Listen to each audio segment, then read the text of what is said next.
Hi అండి. మేమైతే ఒంటిమింట కోదండరామయ్య కాడికి వచ్చినాము. ఫుల్ రష్గా ఉంది. మేము దర్శనం చేసుకునేటప్పటికి 1 గంట పట్టింది మాకు.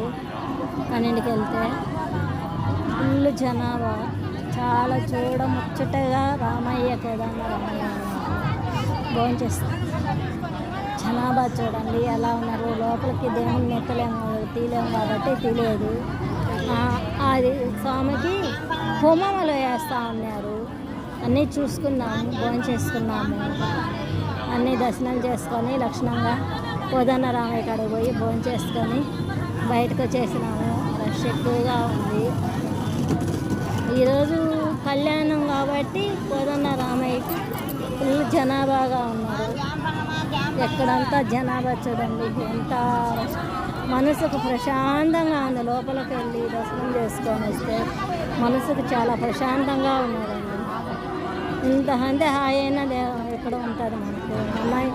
మన తెలుగు రాష్ట్రంలో మనం ఇక్కడ దగ్గరగా ఒంటిమింట కోదండరామయ్య గారు ఎన్నో జన్మల పుణ్యం ఉండాలి. ఎన్నో ఏళ్ళ నుంచి అనుకుంటా అంటే కుదరలేకపోయింది. ఈసారి మాత్రం కళ్యాణానికి రామయ్య గారికి వచ్చినా. నేనైతే ఈసారి భోంచేసుకున్నాము.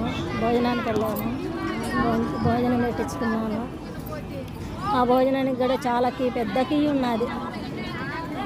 ఆ పెద్ద కీలోకి వెళ్ళి నేను మా ఆయన వెనకబడిపోయినాడు. మేమేమో ముందుకు వచ్చేసాము.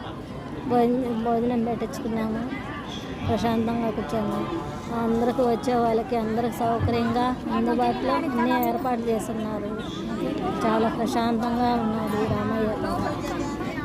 అంతే ఫ్రెండ్స్, మీరు కూడా అందరు కోదండరామయ్యని దర్శనం చేసుకోవాలని ప్రార్థిస్తున్నాను. అంతేనండి. చూడండి, పచ్చడి, పప్పు, సాంబారు, పచ్చడి, ప్రసాదం పెట్టారు. భోజనం చేసుకున్నాము. ఫుల్ రష్ ఎక్కువగా ఉన్నది. మాకు దేవుని దర్శనం చేసుకుని 1.5 గంట పట్టింది మాకు.